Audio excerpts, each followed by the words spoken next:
We leading the Israeli Insurtech ecosystem. We have here almost 200 Insurtech startup based in Tel Aviv. So we're leading this ecosystem and we support our startup in 4 pillars. One is investment. We invest money in the startups. Second is Bizdev. Third is exposure tools. We organize conferences, roadshows, a delegation to main conferences around the world. And our last pillar is the accelerator program that we opened here almost 3 years ago. And right now we are in the end of our 6th cohort. In all these 4 pillars, we support our startup. My name is Kobi Bendelak, InsurTech Israel CEO, and this is the future of the insurance. Kobi, it's excellent to sit down with you. It's been a while coming. I'm glad to have you on the show.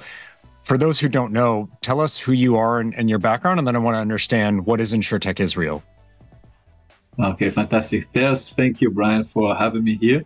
It's a great honor for me. Speaking about InsurTech Israel, me and our flourishing ecosystem. I came from the insurance industry. I've been there for 22 years. After I finished my army service, I'm a colonel in the Israeli army. I opened an MGA in Israel. Very fast, it's become one of the biggest. 5 years later, I sold 50% from the company to Generali Group. And in 2015, I sold all my shares and went to retire. Nice. Yeah. So in a nutshell, this is my background. I'm an insurance guy. Worked for a long time in the insurance space. After I sold my company, I looked for. It was very nice time, not do nothing. Yeah, pleasure, traveling. But after 5-6 months, I found that it's very boring not to do nothing. Yeah. So I decided to open my heart for new adventure. And it's suddenly it's just arrived. I received an email written in the subject, InsurTech Meetup. I was an agent. What is a meetup? I never heard about meetups. InsurTech looks for me very interesting, and it was so boring, so I decided to go. It was fabulous. I found interesting entrepreneurs speaking about how they are going to disrupt my previous activities in the insurance industry, and I decided to open InsurTech Israel. So this is in a nutshell my background. And for those who don't know, what is InsurTech Israel? What is it that you do and the mission of the organization? Okay, that's great. So we leading the Israeli Insurtech ecosystem. We have here 195 startups, almost 200 Insurtech startup based in Tel Aviv. I don't think there is any other city in the world, or if there are, so it's Tel Aviv is in the high rank. That have so many InsurTech startups in one city. So we're leading this ecosystem, and we support our startup in 4 pillars. One is investment. We invest money in the startups. Second is Bizdev. We assist them to sharpen the product and fit into the insurance industry. Third is exposure tools. We organize conferences, roadshows, a delegation to main conferences around the world, and etc. And our last pillar is the accelerator program that we opened here almost 3 years ago, and right now we are in the end of our 6th cohort. So we're really experienced with that topic. Yeah. And in all these 4 pillars, we support our startup. We have great partners in InsurTech Israel. Our main partner is BrokerTech Ventures, our great friends from US, and from the insurance industry, we have as a partner AIG, IAG, AF Group, Lloyd's of London, Aon, and of course BrokerTech Ventures. For the technology side, we have Dell and Sapiens and Milliman and more company like Reshef Pro and Xidence. So we have a great global partners that assist us to lead this great initiative here in Israel. And when you say BrokerTech Ventures, that immediately makes me think, well, maybe there's a focus then on distribution, but do you run the gamut, service providers, solution providers, MGAs, do you have a specific theme, or do you work across anything that might be in insurance? Like you said, It's broader. We are looking for every channels that we can sell our solutions that our startup develop here in Israel. I'm sure that you know that it's a very complicated to work remote from Israel in the global insurance industry. Yeah. In the end, we are a small country in the Middle East, and as you know, the insurance built on trust, and you need to build trust, and it's very tough to build trust when you're based in Israel. So our focus is always to bring the startup to a situation that they can build the trust with potential clients and investors. This is our mission, as you asked me.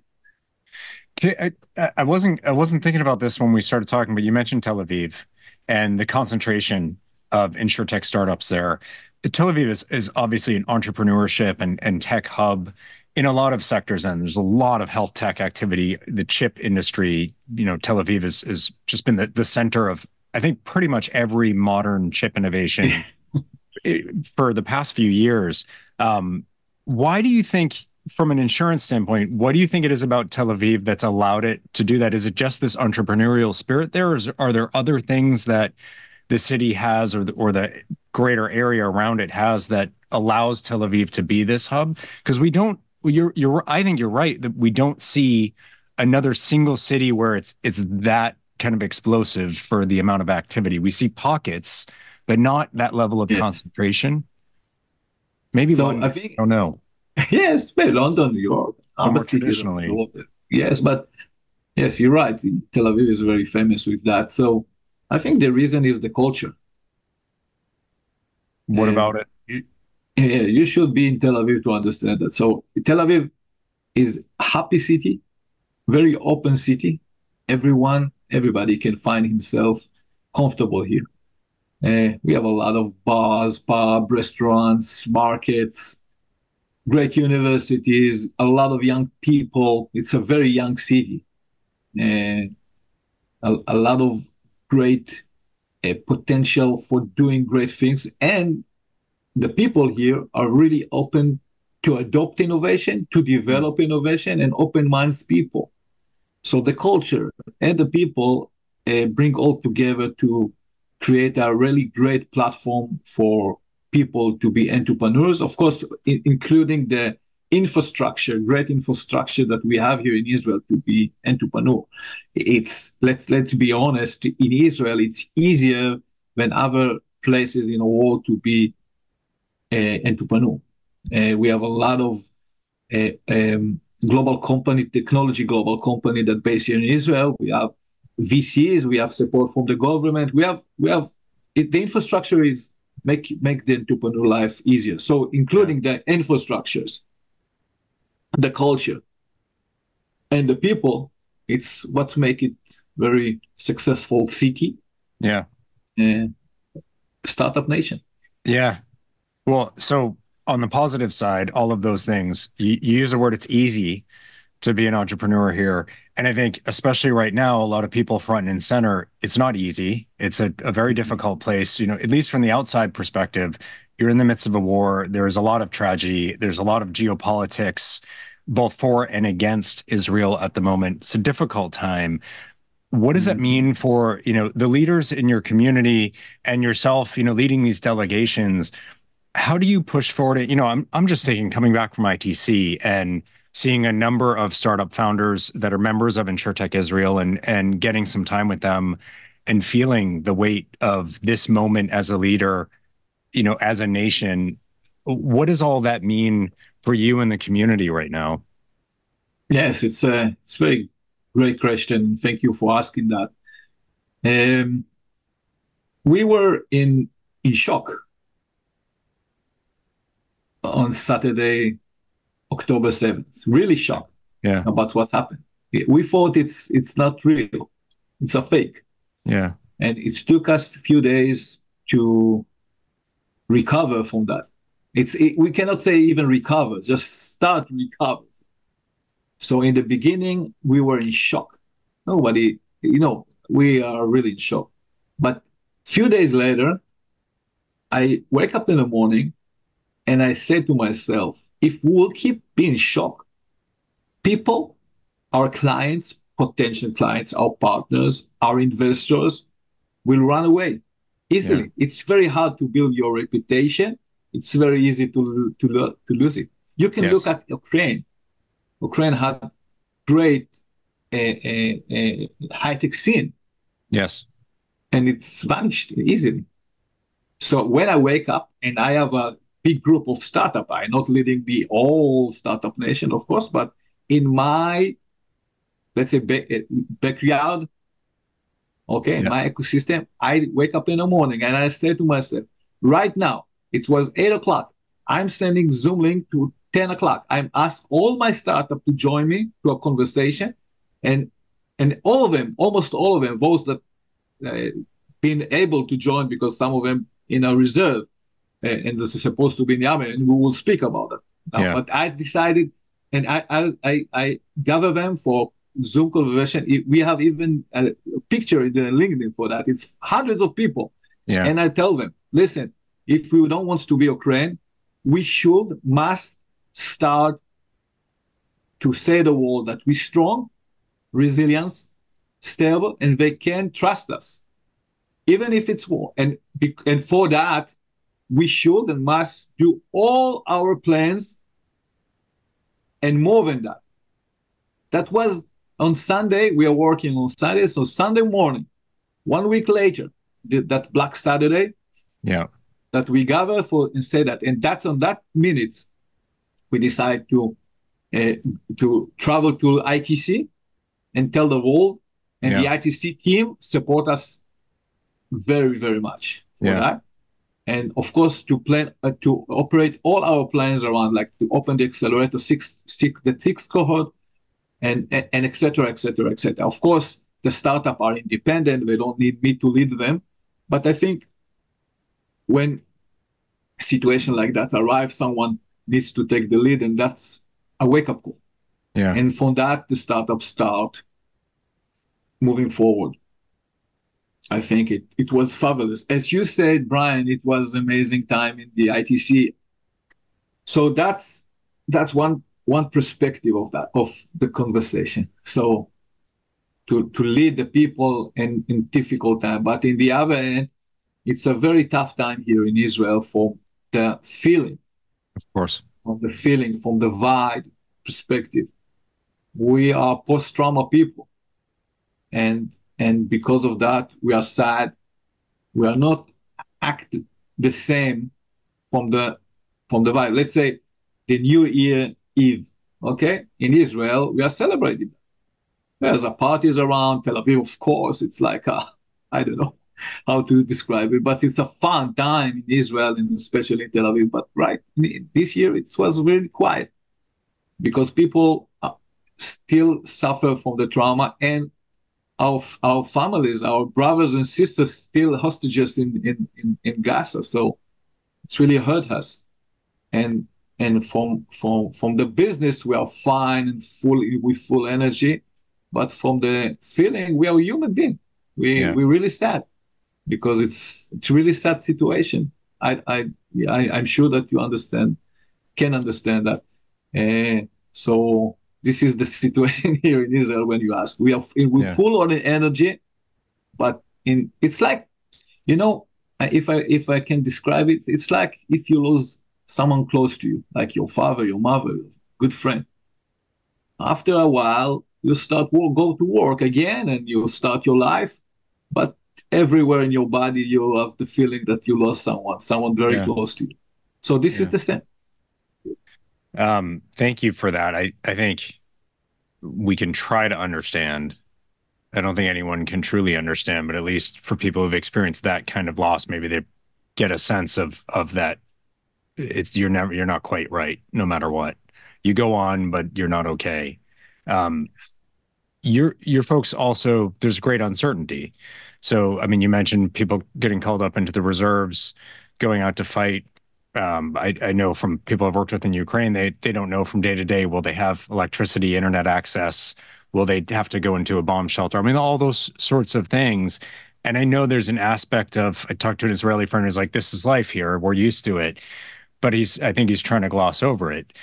there's enough uncertainty of being a startup, but to add that level of uncertainty, does that change things at all? Is there other kinds of support or, as you say, vibe, a way that you have to lead the group so that people can understand how to navigate that additional complexity to their daily reality? Yeah, so I will give you a wider answer. First, for in our ecosystem, we have almost close to 100 people that been in a reserve as a soldiers. Okay, men and women. In Israel, the men and the women are fighting, so it's not just men. So almost 100 people. Some of them been hurt, and it's of course it's hurt the startup, because if you're one of your employees or some of your employees vanish for a few months, it's very hard. But we are a very strong nation from the character, the feeling, and from the socials, the infrastructure around. So we don't have situations that we don't have electricity or internet. We are stable, strong. As I mentioned before, the life here is almost arrived to be as usual from the business side. Yes, not from. So for your question about numbers, about how it was on the desk. People take care about that, but not so deep. Mm-hmm. Okay, and you're right. You cannot get used to that situation, even that we have experienced in our past, in the past, and we know how to manage that. But it's always disturb you. I just must say that in each time that we suffered from that kind of disaster, we came better and stronger. I think this is what made Israel as a startup nation, because from all that bad situation that we had in the past, we became always stronger and better. So from that perspective, maybe some good things will become from that situation. Bad situation. And national resilience can in the DNA. Like, I know it's a difficult time. I know you have plenty on your plate, but I do appreciate you taking some time to share a bit today. I think for people to understand what is InsurTech Israel, but also, what is the situation right now, and thinking about, as we interact with these companies, what might they be going through as well, and yes, erring on the side of trust and support, and maybe giving them the benefit of the doubt, because there's a lot more behind the scenes maybe that we're not seeing because of that resilience layer that they're working through. And so a bit of understanding, perhaps. Yes, that's right. I think this is as you say, it's in the DNA. This is the, when we say sense culture, we mean part of that. It's at our resilience. We are really, that we're living in a very tough neighborhood right now. We even can feel that, not just speak about that. It's a very tough neighborhood. So that is from that issue. But from another thing that you asked me is what our main focus right now and how we can assist the startup. So our main focus right now is to assist our startup to raise money. So it's not all the startups, of course, but startup, as you know, always find themselves before or after raising money, because this is their fuel that fuel them. Yep. So we made a survey in our ecosystem just in the beginning of that situation, and we wanted to understand what is the frame. So we found that we have almost 25% of our startups, meaning some dozen of startups, that been in an investment round process before that Black Saturday, and plan to be in an investment round few months after that. So in that time. So right now in Israel, in our ecosystem, 25% from the startup, let's say, look for us in some kind of problem with them investment round because it's very easy right now to convince investor to invest money. But something very interesting happened. There is a lot of other startups in our ecosystem. The majority of them are mature startups with product, with clients that raise a lot of money right now. There's a few of them even published that. So in one hand, there's a lot of great investment round that's running here, even better than 2021. And there is a lot of startup that stay in a very unstable situation. So what we are looking now is to support these startups by providing a funding to go over the gap between that period of time, probably for keep running until this situation will be more stable. Yeah. So this is our mission now, is to assist our startup to raise those that needed to raise money just to be able to survive until the situation here will be a little bit different. The Israeli economic is very good economy. We are really strong with that. That thanks God that assists us to be more stable. So I'm sure that we will find a way, and the government support us as well. So I think that we will find a way to be stable. No, that's helpful, and I think for people to understand all that is really useful, and just spreading that the exposure to what you have going on is a good thing. So Kobi, thank you very much for taking some time today. Thank you, Brian. Thank you for having me here. It's very important for us, especially these days. Yeah. Thank you. Thank you to Kobi for sitting down with me and sharing a bit about what InsurTech Israel is, what they built, what they're trying to do for the community there. And obviously, we could not be talking about this without recognizing and speaking to the situation in Israel and Gaza right now. So I appreciate his perspective on what life is like for all the startups in their community, and the startup and the InsurTech world more broadly in Israel right now is a ton for a lot of people to think about. And as I say, if you're interacting with any of these companies, obviously be mindful of the context of what their life is like and what they're going through, so that you can maybe have some compassion, some understanding, and have that basis of the baseline trust that Kobi was talking about. It makes a world of difference. But really appreciate his time today. If you haven't subscribed to the show yet, be sure to do so. You can do that on all of your favorite podcast platforms, on YouTube, or just head to future-of-insurance.com/podcast, and you can always get the full episode list, all of the past guests there. And every Tuesday morning, except between seasons and on holidays, I will have a new episode out for all of you. So thank you for tuning in, and I will see you next time.